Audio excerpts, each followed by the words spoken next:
What's cracking, y'all? You are now watching Boo TV. Appreciate you for stopping in. Like, comment, subscribe, hit the bell, stay notified, and let's get into the topic for today. What up?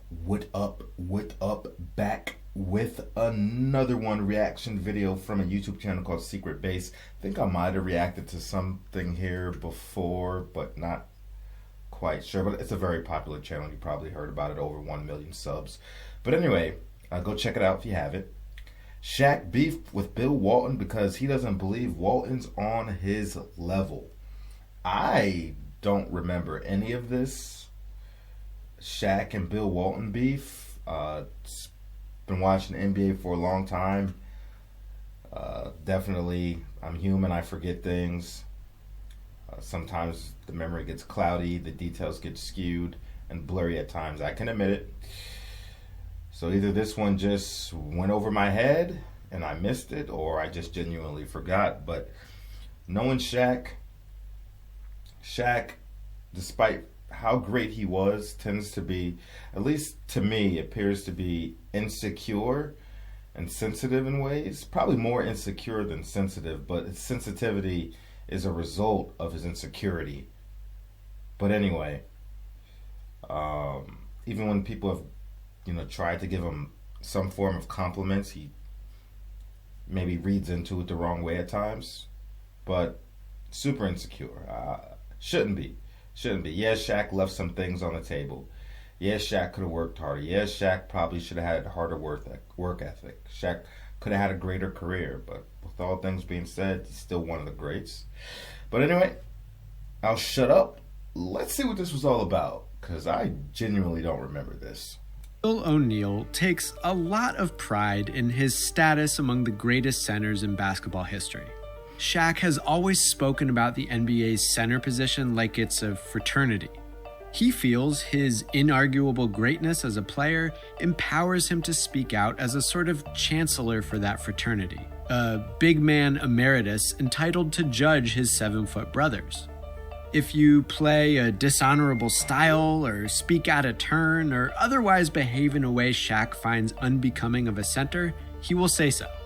We know Shaq picked fights with contemporaries, and we know Shaq has nitpicked the next generation of bigs. But what about the centers who came before him?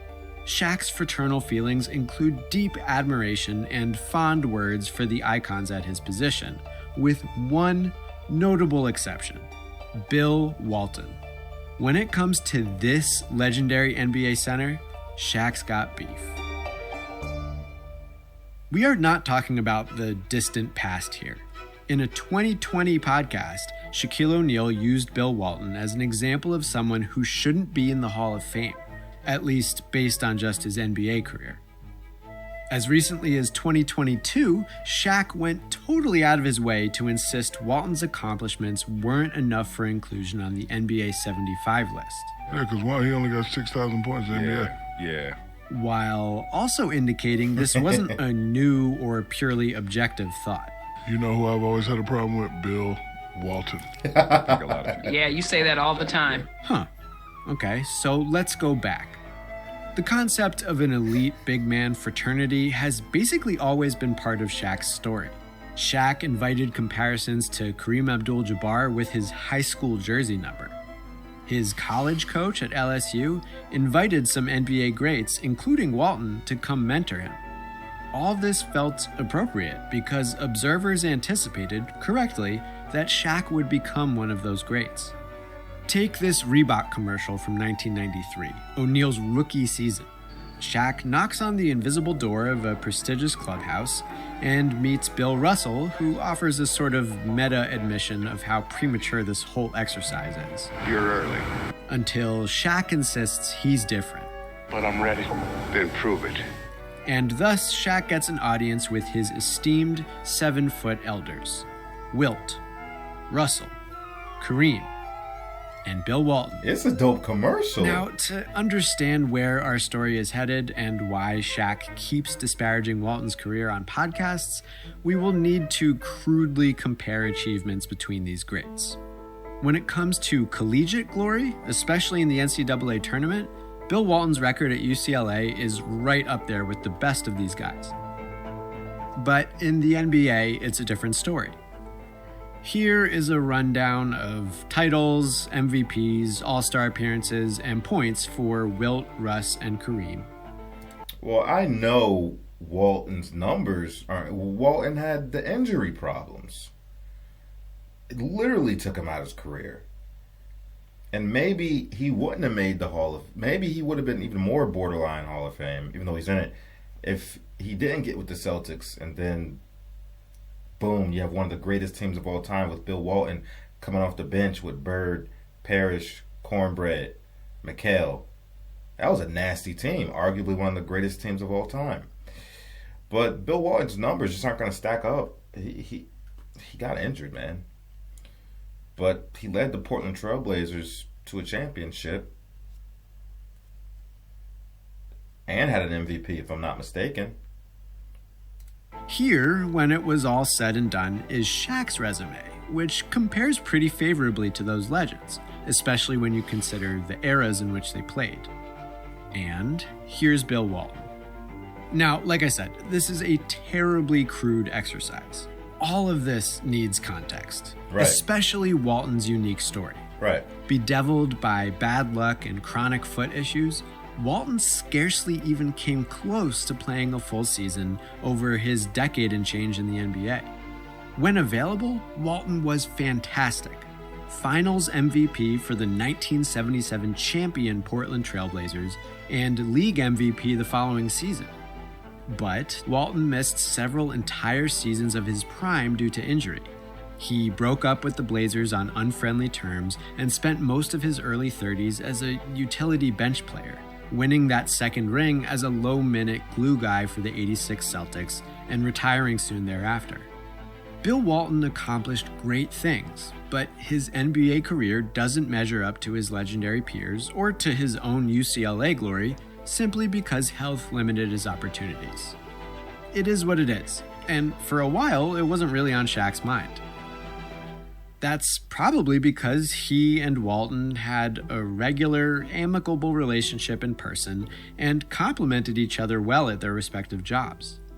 In the 90s and 2000s, while Shaq ascended from star to superstar to champion and legend, Walton was establishing his unique persona as a member of the media. Erudite and blustery, florid in both praise and condemnation, a guy who loves great basketball almost as much as he loves the Grateful Dead. And Shaq was Bill's muse. When O'Neal joined the LA Lakers in 1996, Walton sounded absolutely over the moon, describing the big guy as a combination of magic and Wilt. He foresaw the next great Laker, the star who would lead them back to glory. Bill couldn't find anything to criticize about Shaq in LA.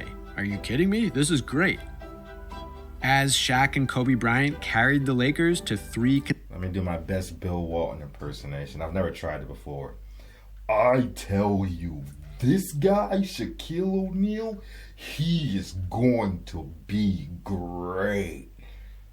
That wasn't that good. He's hard to pin down. Consecutive titles, Walton's platform only grew.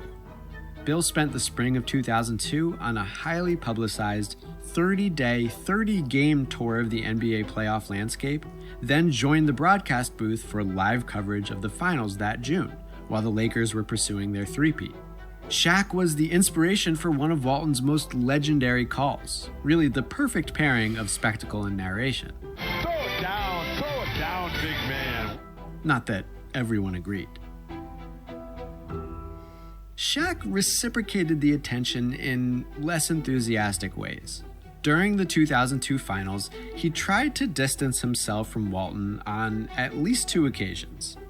One came up in the context of a big toe injury that nagged O'Neal during the 01-02 season and throughout those finals. Shaq played through the foot pain, joking that he would keep doing so until... Oh. Rude. More on that soon. Second thing, when asked about that time Walton came to LSU to give him some lessons, Shaq was dismissive.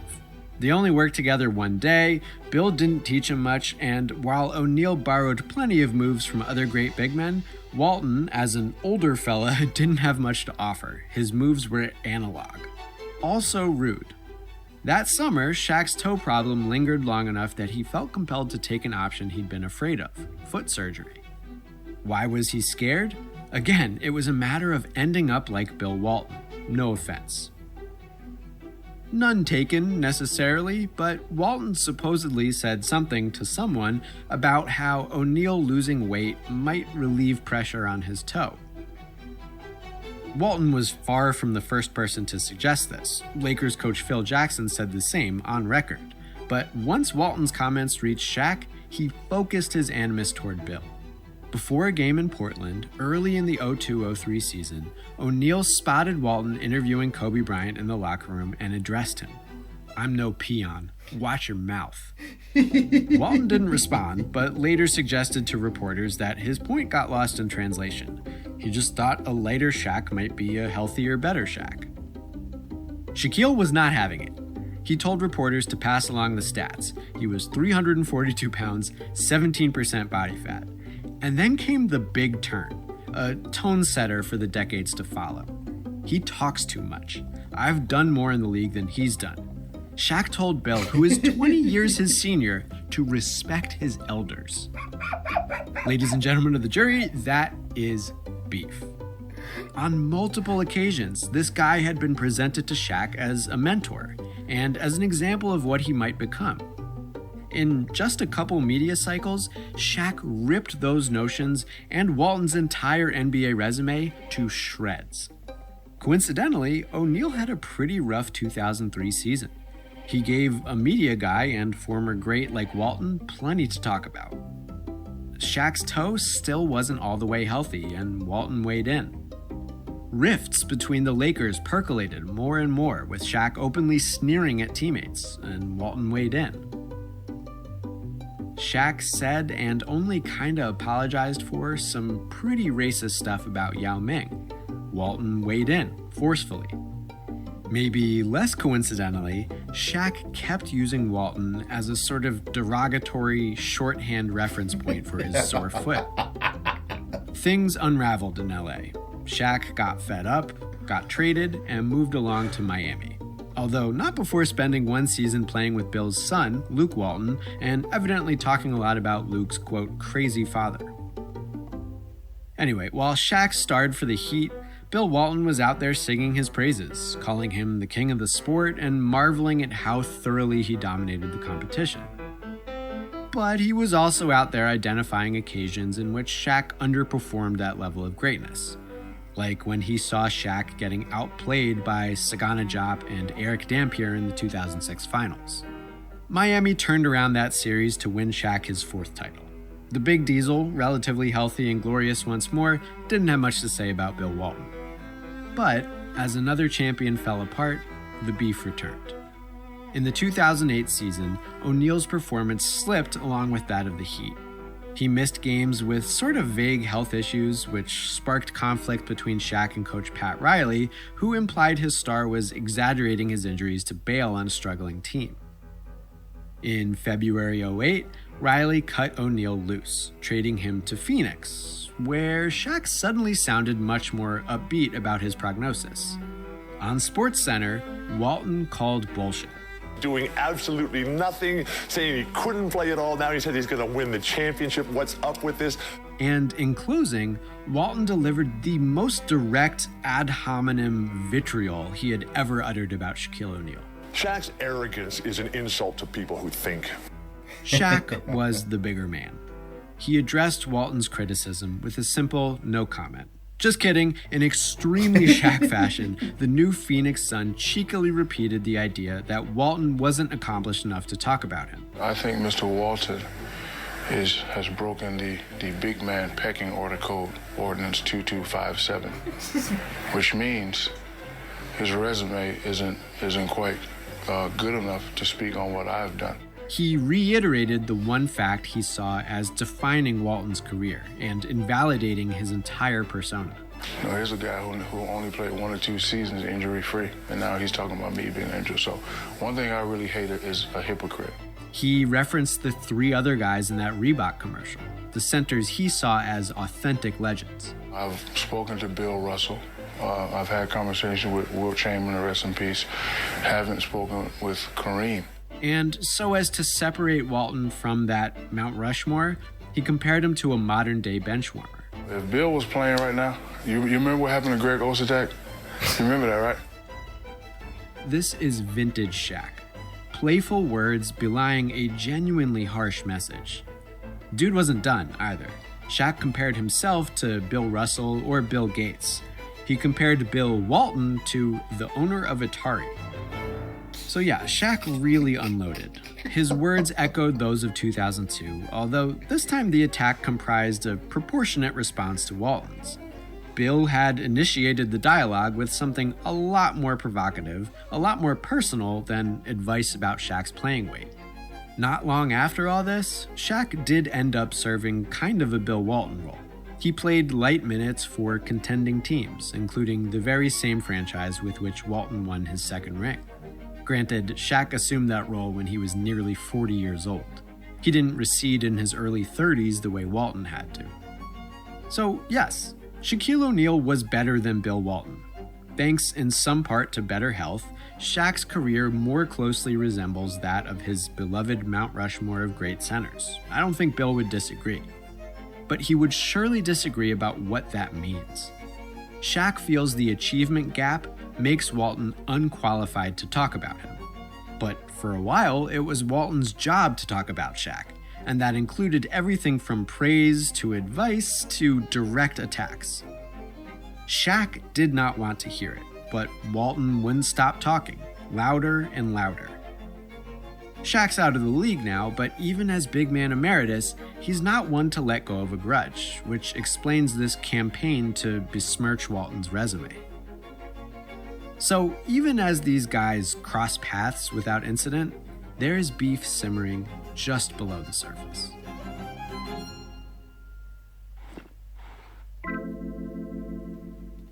Yeah, unfortunately for Bill Walton, he had the back problem, leg problem, broken hands, the foot problem, various other broken bones, if I'm not mistaken. Like, the dude was just injury after injury after injury. But one thing I do give Bill Walton credit for is when he went to see I don't know if it was a team doctor or a third-party doctor, I don't know.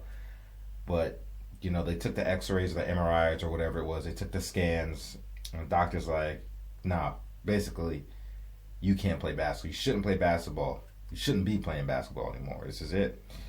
And then, I believe, if I'm not mistaken, correct me on how the story went, the lab results were presented to Red Auerbach, and he looked at Walton, and Walton was like, I'm reading this, and he looked at Bill Walton, he said, can you play? Do you think you can play? And Bill Walton goes, Coach, yeah, I think I can play. I think I still have more to give. Now, I don't know if he actually ripped up the lab results, probably not, but you get what I'm saying. All right, welcome to the Boston Celtics. I'm pretty sure that's what I learned, how that whole thing played out. I could be wrong, but it was something along those lines. And, you know, after having a medical professional tell you should probably bury it now, and you still keep going and succeed in your role and end up being a big reason as why the Boston Celtics won. You're a very important part of that team with your size, your rebounding, your amazing playmaking, passing. I thought that was a great story for Bill Walton. But the fact that he went out there with as bad of injury history as he's had, and current injury, he went out there and played. I got to credit him for that. That's something normally Shaq wouldn't do. Like, if Shaq had the same injury as Walton, I know for a fact Shaq wouldn't have played. He might have played with that big toe and sucked that up, but that wasn't as severe as the injury that Bill Walton had, if I'm not mistaken. But we all know Shaq. He was the type of guy that he was kind of... Shaq didn't practice good health and body maintenance activities, recovery activities, to make his situation any better a lot of the time. He'd come into training camp out of shape, starting the season out of shape, saying that, you know, he didn't worry about recovering from whatever injuries because he can do that on company time. He wasn't going to do it on vacation, stuff like that. Like he was kind of an inhibitor. He was. That's just and that has to do with why people say, man, you could have a better career than what you had you just took better care of your body. You left a lot on the table. You really did. I believe that. I believe Shaq left a lot on the table. I think him and Kobe could have won 1 or 2 more championships had they stayed together, and there were some other factors that had to do with that. Obviously, you have the whole Kobe Bryant side, and you have the Shaq side, but I think Kobe Bryant wouldn't have been as edgy and as rocky had Shaq took better care of himself, because Shaq's inability to stay healthy, and some of it being his fault, Kobe looked at him like, and when you're the leader of the team, and this is what you're displaying to everybody else, that rubbed Kobe the wrong way. So I'm just saying, it is what it is, man. Ultimately, after watching all this, I think it's another scenario of Shaq being a little too extra. And for a lot of the punches Shaq was throwing at Walt, Bill Walton was taking the high road through some of that. He was just taking it as what it's based on what was presented here, until he eventually started talking out on it, which I thought was hilarious. But both sides were funny, man. I found that very entertaining. Shaq is a damn fool, man. Well, folks said ordinance, ordinance number, blah, blah, blah, blah, blah. That guy, a fool, said, golly. Anyway, I'm done. Let me know if you remember this. Let me know if I was right or wrong in my opinion, in my analysis of the situation. Did I mess up anywhere? Is my memory kind of blurry? Let me know. Like, comment, subscribe, hit the bell, stay notified, and I catch you on the next one. We out, baby.